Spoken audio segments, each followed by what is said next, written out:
Aren't you just sick and tired of being lectured about your lifestyle by mega-rich celebrities? Climate change is real. It is happening right now. Let us not take this planet for granted. Except, of course, if you need your eyebrows plucked before the Oscars, in which case, screw the planet and fly makeup artist Sharon Lee Hamilton from Sydney to LA. A round trip of 15,000 miles, that's 14 metric tons of CO2 emissions. Now, to be fair, DiCaprio denied that he was personally responsible for flying out Hamilton. And that's really believable, isn't it? Because we know Leo is a committed eco-warrior with steadfast principles, right? Absolutely fucking not. DiCaprio took a private jet 4,000 miles from Cannes to New York to pick up an environmental award, then flew another 4,000 miles straight back to France. That's another 4 metric tons of CO2 emissions. He also flew on a private jet to Brazil for the World Cup, then stayed on a 470-foot yacht owned by Sheikh Mansour,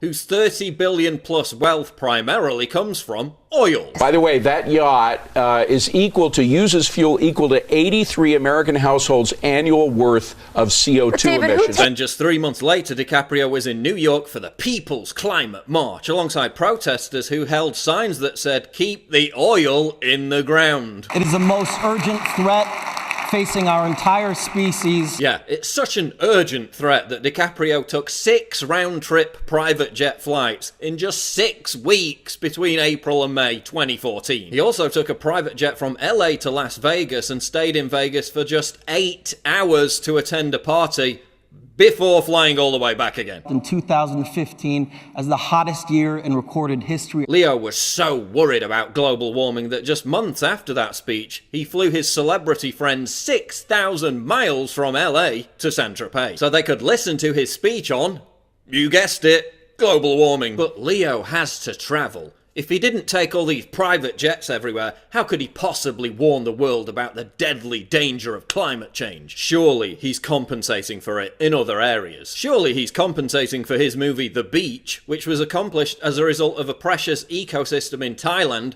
being completely ruined. Maybe he's compensating for it when he preaches about the need to curb overfishing, then screens a film about overfishing at a foundation bash, then serves his guests whole sea bass, having flown them all in on CO2 belching helicopters.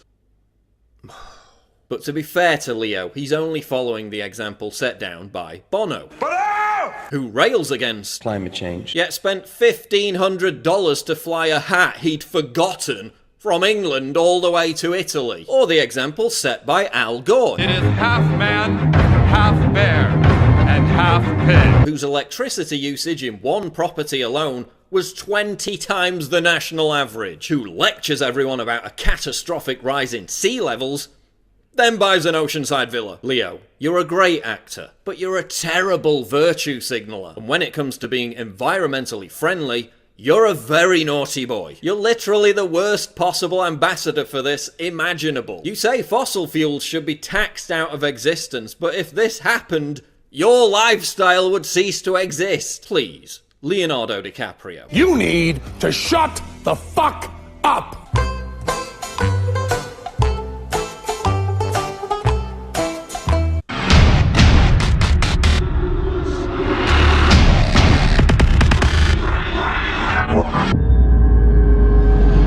Click the link below to subscribe to the channel, and for more breaking news go to Infowars.com. The Making of the President 2016, how Donald Trump orchestrated a revolution. This is the untold story of how Trump defied all the odds to win the presidency. From former Trump confidant Roger Stone, the inside scoop of how Trump rocked the establishment.